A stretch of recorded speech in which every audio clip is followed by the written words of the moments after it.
Assalamualaikum warahmatullahi wabarakatuh. Salam sehat, salam literasi buat sobat literasi yang ada di rumah. Hari ini kita bersama dengan teman bicara kita. Tapi sebelum dia memperkenalkan teman bicara kita hari ini, jangan lupa untuk subscribe, like, comment, and share di podcast Literasi Sulawesi Utara. Baik, hari ini Dila bakal kenalin dulu teman kita. Judul kita hari ini adalah Ada Apa di Malam Puisi. Seru kayaknya ini. Kita kedatangan teman bicara yang spesial tentunya karena merupakan salah satu anak muda yang concern dalam pergerakan literasi, khususnya di dunia sastra puisi. Saat ini aktif juga dalam dunia videografi. Nama lengkapnya adalah Dwi Ramadan, lulusan sarjana komputer yang akrab disapa Karama. Hai Karama. Halo Kak Dila. Apa kabar? Alhamdulillah. Alhamdulillah. Jadi memang seorang yang lulusan sarjana komputer tapi kemudian tertarik di dunia sastra. Ya, benar. Puisi. Ya. Oke. Karama, ide awal kan kita bahas hari ini tuh adalah komunitas, dan Karama juga sebagai koordinator komunitas Malam Puisi Manado gitu ya. Karama, langsung aja dia mau nanya ide awal hadirnya Malam Puisi di Manado. Sebenarnya Malam Puisi ini adalah komunitas nasional.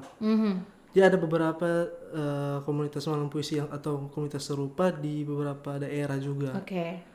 Pembentukan awalnya di Manado itu kebetulan waktu itu ada salah satu anggota Malam Puisi Bekasi kalau nggak salah, namanya Kak Tio Falwaguna. Oke. Waktu awal-awal tahun 2020 kebetulan dia kerja di sini di Pas Manado. pandemi ya? Ya, awal-awal pandemi dia kerja di sini kebetulan. Terus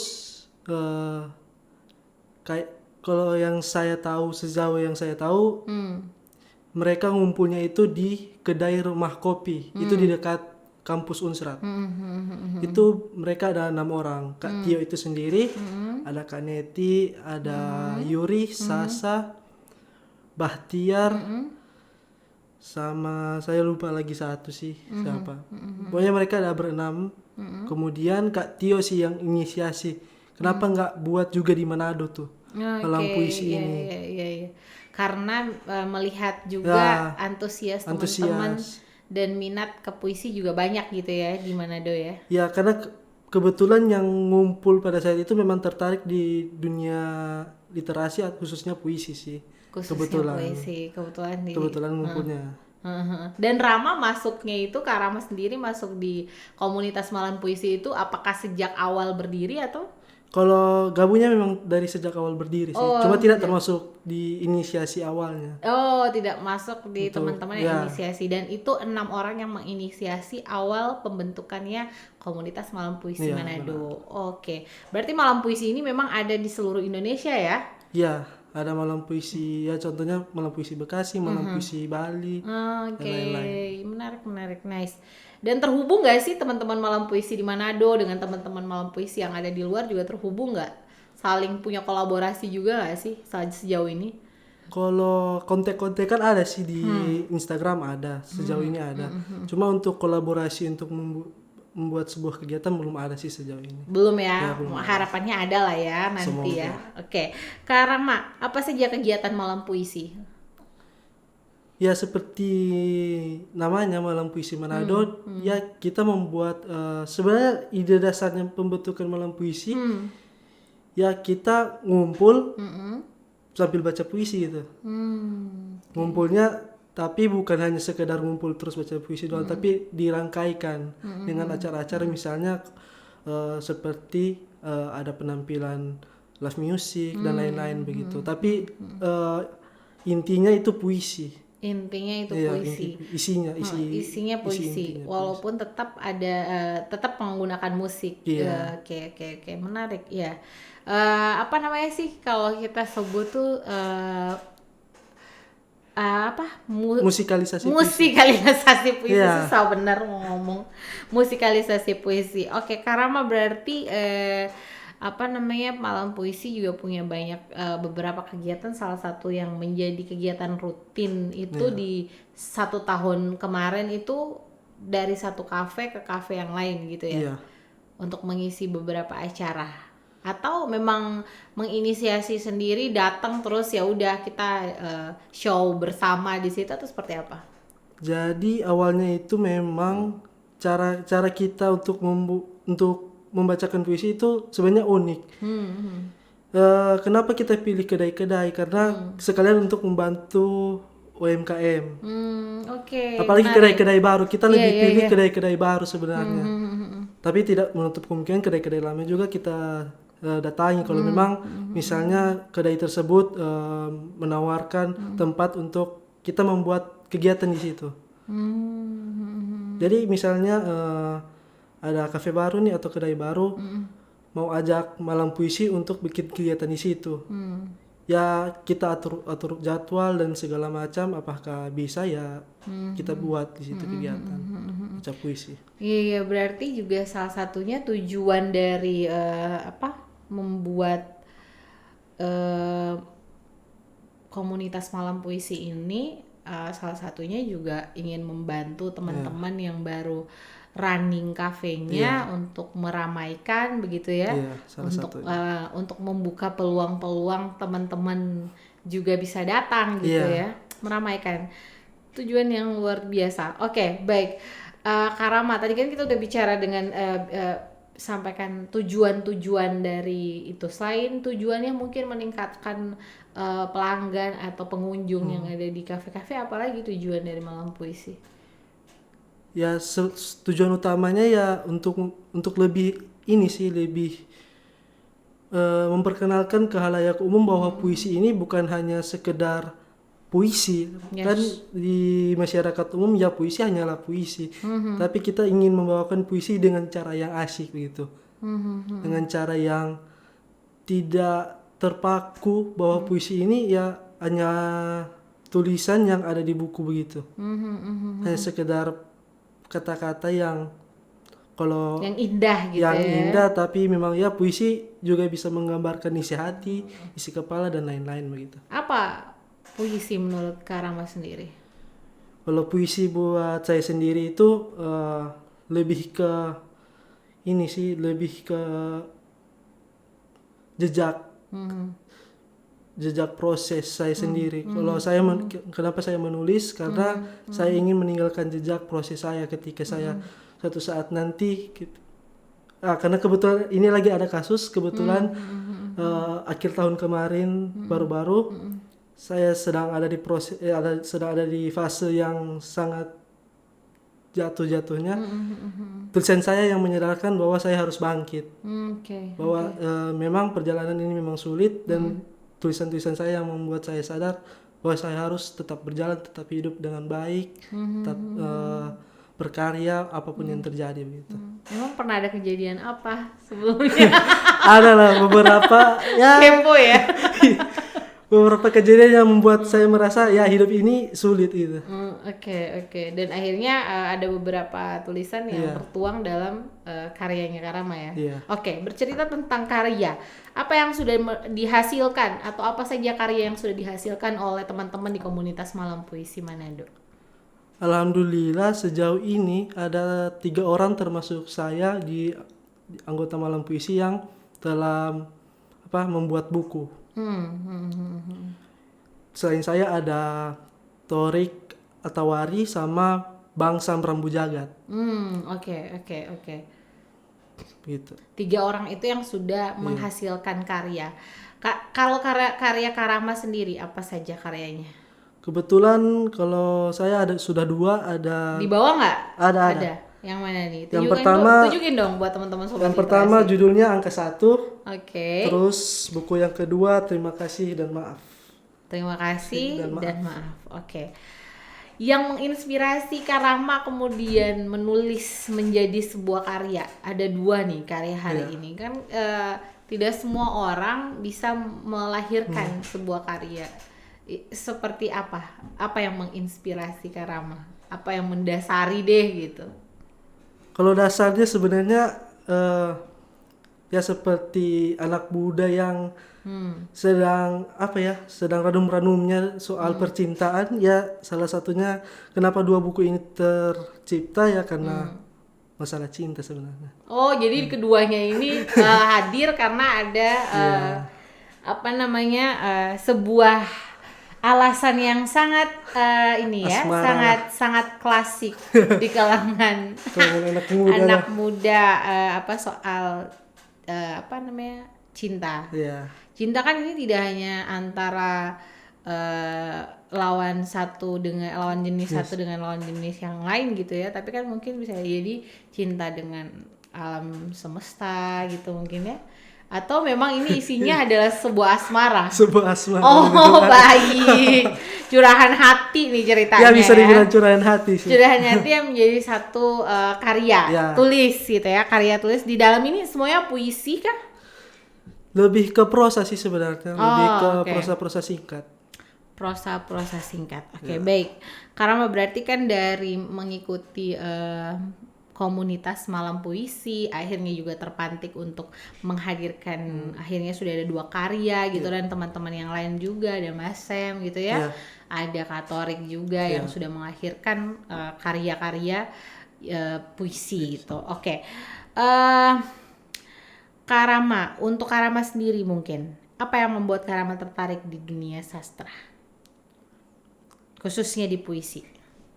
Kalau awal tertarik karena memang saya rasa kalau memang orang yang sukanya menulis, apalagi secara khususnya menulis ya, itu pasti lahir dari karena suka membaca. Oke. Saya suka membaca dari SMP sih memang. Oke. Makanya tertarik dengan ya pertamanya baca-baca sih. Akhirnya karena dari baca-baca buku, novel dan lain-lain, coba-coba menulis dan ketagihan sampai sekarang. Sampai sekarang untuk terus membaca dan menulis. Apa biasanya yang dibaca? Buku seperti apa yang menarik untuk dibaca dari seorang Karama? Seperti anak-anak muda pada umumnya kayaknya ada fase-fasenya. Waktu SMP itu sukanya komedi-komedi. Seperti waktu itu buku pertama yang saya baca itu bukunya Raditya Dika yang berjudul Kambing Jantan. Itu komedi. Kemudian beranjak SMA mulai baca buku novel yang romansa-romansa. Kemudian mulai beranjak kuliah itu mulai agak-agak lebih ke cari yang sejarah dan lain-lain sih. Oke. Dan sejenisnya begitu. Terakhir baca buku apa? Terakhir baca buku Ayah, judulnya Ayah, karya saya lupa sih karya siapa tapi judulnya Ayah. Judulnya Ayah. Ayah. Oke. Menarik. Karama. Oke.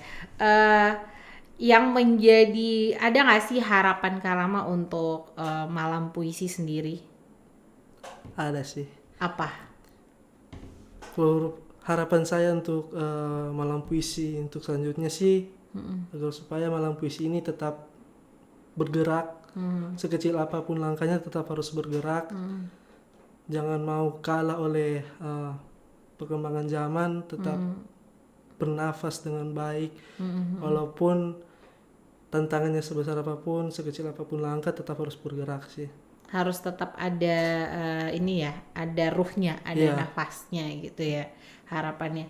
Karama, Dila penasaran sekali tentang tadi disampaikan bahwa ini nih karya 2 buku ini dari kebanyakan dari cerita asmara gitu. Boleh nggak ceritakan misalnya Dila mau coba lihat pasti masih ingat dong ya, Kau Bukan Satu-Satunya. Apa yang melatar belakangi cerita ini? Waduh. Tiba-tiba merah mukanya sobat literasi. Nggak usah menyebutkan inisial kan boleh apa yang melatar belakangi salah satu tulisan ini? Sebenarnya kalau untuk latar belakang memang secara detailnya memang agak susah untuk saya ceritakan di sini karena memang saya ceritakan ini hanya untuk beberapa orang saja, beberapa orang saja yang tahu kenapa 2 buku ini memang bisa tercipta. Tapi secara intinya buku ini tercipta karena ada orang di masa lalu yang membuat saya eh, contohnya di buku kedua saya Terima Kasih dan Maaf, di mana saya berterima kasih bahwa dia telah pernah hadir di hidup saya, dan saya ingin meminta maaf karena tidak bisa menjadi orang yang dia harapkan begitu. Ah iya, sampai berkaca-kaca loh Karama. Oke, Karama boleh baca puisi deh Karama. Mau baca puisi yang mana? Oke, kalau baca puisi mungkin ada satu, bukan puisi sih, satu tulisan yang saya tadi bilang bahwa salah satu tulisan ini yang istilahnya menampar saya. Apa bahwa tuh? Judulnya Pesan Untukku di Masa Depan. Pesan untukku di masa depan. Ya, kita sambut Dwi Ramadan.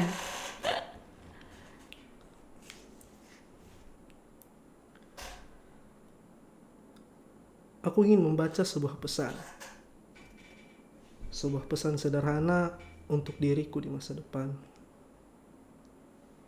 Tak banyak.